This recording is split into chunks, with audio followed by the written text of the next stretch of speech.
ئەڵێ یعنی من ئەڵێم من پێم خۆش نەبوو مامۆستا عەلی باپیر دیبەیتی لەگەڵ مەلا بەختیار کرد. ئێستا خۆشی داوای دیبەیت لە منەکە.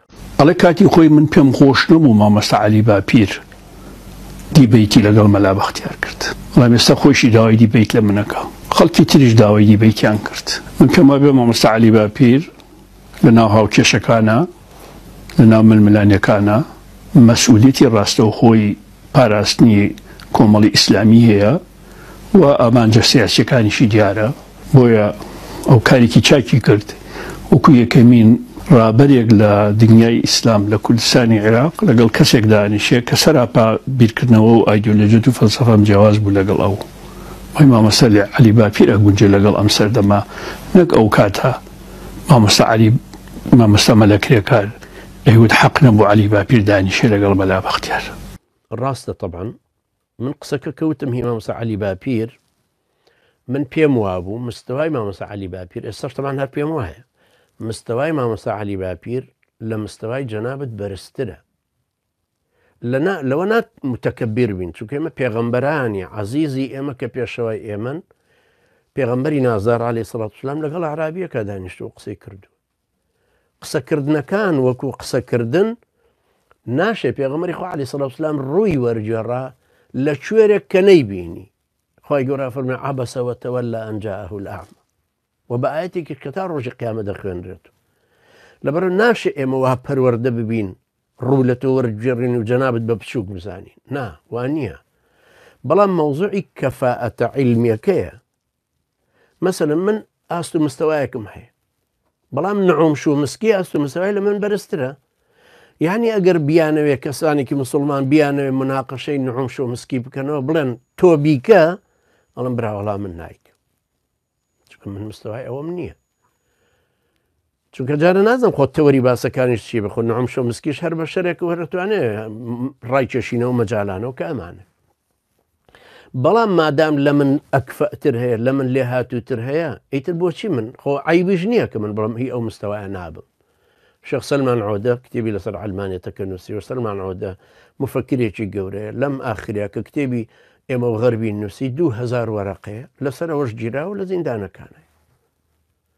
پیاوێکی وەکو تەها عەبدوڕەحمان مەغریبیە مفەکرێکی گەورەیە کە حەق الاختلافی نووسی وەک چەند کتێبێکی لەو بابەتانە نووسی. ئەمە پیاوێکی گەورەیە و منەزەرێکی گەورە بیرمەندێکە و بە فەڕەنسی مناقەشەی لەگەڵ مفەکر و فەیلسوفە فەڕەنسیەکانە کردووە.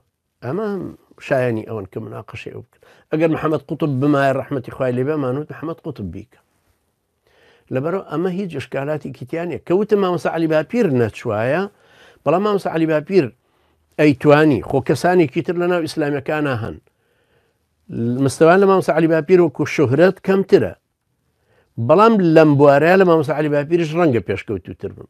خۆ فازڵ قەرداخی برایەکی بەڕێزە ئەیتوانی بێ مناقەشەی تۆ بکە و بشت وەستێنێ و قەنەعەتیشم وایە. خۆ کامیل مەحموود لە بزوتنەوەی ئیسلامی ئەشی توانی مناقەشت بکە و بشت وەستێن. خۆ دکتۆر عەبدولواحید یا دکتۆر خالید یا فڵان و فیسارێکی تر خۆیان توانی بێن مناقەشت بکەن و بشت وەستێن. ئێستا خەڵکیی تر هەیە کە دکتۆرای هەیە هەر لە ئیسلامیاتە هێناوی و مەلاشە ئەتوانێ بێ مناقەشت بکاتەوە لەسەرەوەن کە بوو مەوزوعەکە لەسەر ئەمە نەبوو کە مامۆستا عەلی باپیر مستەوای بڵێن جەنابەت مستەوای ئەوە نییە کە ئەو مناقەشت بکاتەوە لەوە من مەبەستەکەم لەمە بوو کە هی کەفوتر هی خەڵکێکی تریش هەبوو مامۆستا عەلی باپیرش هەر کەفووە خەڵکێکی تر هەبوو کە لە ئاستی طەبیعی خۆتا بێ کە مناقەشەک بکات. ئێستا کە من ئەمێ مناقەشەی جەنابەت بکەم مناقەشەی مەلا بەختیارەکە ناکەم وەکو فیزیک و وەکو ئەفکار و ئەمان من ئەمێ مناقەشەی ئەو فکرە بکەمەوە کە تۆ هەڵت گرتوون چۆن ئەگەر تۆ بتەوێ یا مەسیحیەک بێ و مناقەشەی من بکات و مناقەشەی ئیسلامەکە مەکە ئاژینە خۆ ناڵێت تۆ ناود نەجمەدین فەرەجە باوکت چی بوو وەڵا پۆلیسێک بوو ئەی خەڵکی کوێ وەڵا خەڵکی وڵاغڵم ئەمانە چ تەسیرێکی لە مناقەشەکەیە هەیە.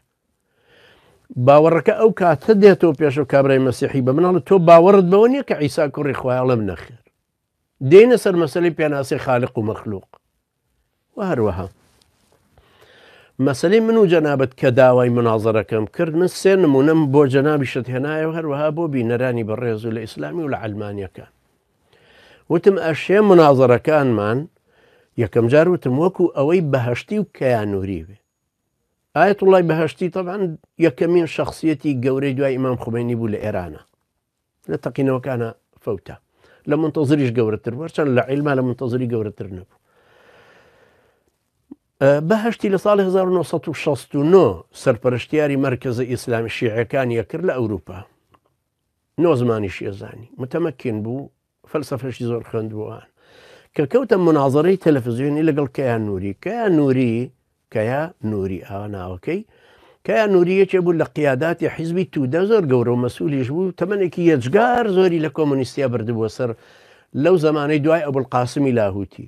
ئەبوڵقاسمی لاهوتی لە ئێرانە 22 ساڵ پێش سەرکەوتنی شۆڕشی فەڕەنسی بوو بە کۆمۆنیست. بە کوردستانە تێپەڕی دوای ڕۆشت چوو بۆ تورکیا اونجا بۆ ئەوروپا وەڵحاصل تا گەیشتە مۆسکۆ.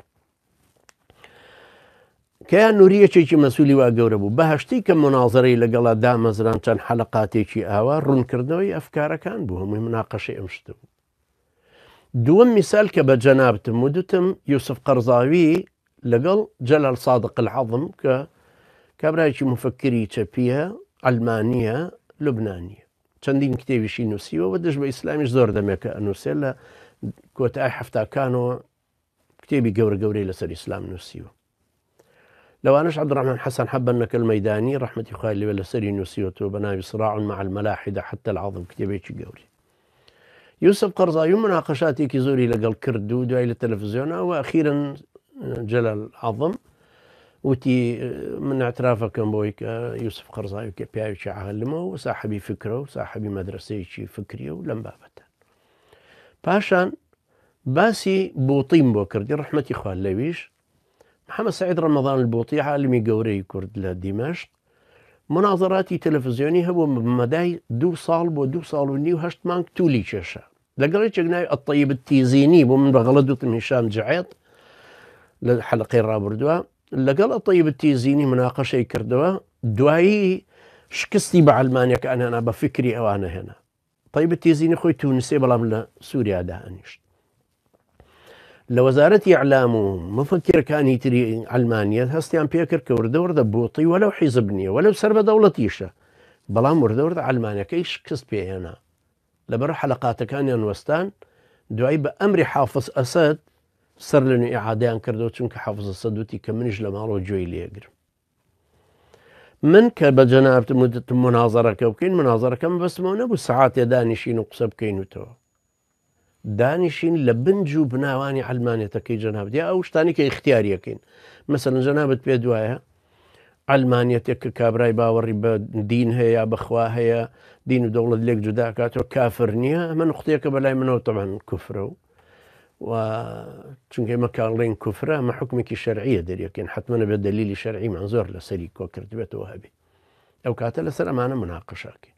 ئەگەر اختیاری نقطەکانی لای جەنابەت بوو، مەسەن باسی فێمەنیزمەکە بووتەوە باسەکەین بزین ئەم فێمەنیزمی کە لە ئەوروپای سەری هەڵدا و لە ئەمریکای ئەوانە ئایا حرەکەتێکە وەکو حرەکەتی عەبید کۆیلەکان و حرەکەتی کرێکاران، یا حرەکەتێکە عیلاقی هەیە بە وڵاتی ئێمە کە بیهێنین بۆ ئێ بڵێن وەڵا ژنینە ئێوە مەزڵوم من ئافرەتینە پێویستیتان بە شۆڕشێک هەیە بۆ ئەوی بتوانن لە گەروی پیاوانە مافەکانتان وەرگرن، یا پیاو هەمووی وەکو نوشرە مستەفا ژەیود ژن و پیاوی کورد هەمووی مەزڵوم بوو وەکو یەک چەسانەوەکە وەکو یەکەوتە سەریان. ئەمما ئەگەر پیاوان بەهێزی فیزیکی ژنانیان چەساندوێتەوە خۆ هەر لە تەمەنی ئەمەیانی. BBC 4 لە بەریتانیا تەقریرێکی تەقدیم کرد شەوێک وتی لە هەر 4 ژنێکێکیان شەوانە لێدرێ. ئەوە خۆ مجتەمەعی بەریتانیا مجتەمەعی قانونەوە. لە ئەوروپاش وایە پێشەم زمانەی ئێمە ژوا بوو، دوایم زمانەی ئێمە هەروە دێتەوە، چونکە عیلاقی بە قووەتی فیزیکەکەوەیە کە پیاوەکە ئیستیغلالێکا و لە ژنەکە ئەدا. ئەوەش یعنی خوای گەورە لە قورئانە دائیمە کە باسی ئەم نقطاناکە، باسی ژن و مێردەکە، دوایە فەرمێ وەتیلکە حدود الله فلا تعتدوها. ئەوە سنوورەکانی خوای پەروەردگارن مەی بەزێنن، چونکە پیاوانەی بەزێنن بە قودرەتە فیزیکەکەی خۆیان کە هەیە. لەم ڕوانگەوە بوو کەوتم مناقەشە بکەینەوە لەسەر ئەوانەی کە جەنابەت تەرحیانەکەیت و ئەو 4 میحوەرەشم وتبوو، یعنی لە ئەوەی پێشوا کەوتم اینجا ئەم ئێستا پێم ئەڵێتەوە ئەمە کاکمەلا بەختیارە ئەڵێ ئێستا چونکە دەرکەوت کە دیبیت سەرکەوت دیبیتەکە سەرکەوتوو بووە و لە ڕوودا و 5 ملیۆن کەس زیاتر سەیریان کردووە و بە دیبیتی ساڵ چووە ناو خەڵکەکەەوە جەنابیشی پێی خۆشە دیبیت بکەین بەیەکەوە ئێستا چونکە دەرکەوت دیبیتەکە سەرکەوتوو بووە و لە ڕووداوە 5 ملیۆن کەس زیاتر سێری کردووە و بە دیبیتی ساڵ چووە ناو خەڵکەکە جەنابیشی پێی خۆشە دیبیت بکەین بەیەکەوە من ژمارە کۆ ناکەمەوە ئەتباعیش کۆ ناکەمەوە نەباوەڕشم بەو سندوق انتخاباتی هەیە کە بڵێم وڵا خەڵک ئەنسارم زۆر بۆ پێیا بێت چکە سبێنە تەئید مەکەن لە انتخاباتە بینە ناو باوەڕیشم بەوە نییە کە بڵێم وڵا بولبولێکی زۆر زیرەکە و ئەخوێنێت چکە خۆ شەڕەکە لە شەر ناکە من فکرێک تەرحەکەم ئیسلامێک لەسەر تێگەیشتنی سەلەف کە سەحابە و جیلی یەکەم و جیلی دووەمی دوای سەحابەشن ئیسلام بە تێگەیشتنی ئەمانە بە زمانێکی عەرەبی واضح کە ڕۆشن و بۆ ئێمە هاتووە لە قاڵەکانی ابن تەیمیە ڕەحمەتی خوای لێ هەمووی ڕۆشن کراوە قەزەی فکری ئیسلامی و حاکمیەت و ئیشکردن بۆ ئیسلام و کەوەی پێڕێن ئیسلامی سیاسی و ئەم جۆرەشتانە لە فکری سەید قوتبایی دۆزینەوە لەبەرەوە شتەکەش زۆر بە بەسیتی من ئەمانە تەڕەح بکەمەوە من ساحەبی ئەم فکرم و نە لە جەناب تێشارمە و بۆ ئەمریکایەکانیش وتومە و کابراایکی شەیە لێرە ڕئیسی منەظەمەی بێدینەکان ئەوانەی کە ئیلحادن ملحیدن بڕوان بەخوانیە زیاد لە 13 ساڵە متابعی منەکە لە هەموو دادگاکانە هاتووە و لە سجنە جیاوازەکانیشما کە بووم مواجهەی کردووم و هاتووە پرسیاری کردو شتی نووسی و کتێبێکیشی نووسی و لەسەر من باز لەمانە کاتۆ کە کرێکار متەئەسرە بەچێ نووسیوێتی متەئەسرە بە ئیبن تەیمیە پێشتر بە ماوەردی اینجا بە سەید قوتب و نەوەوی ئەمانەشی تەمان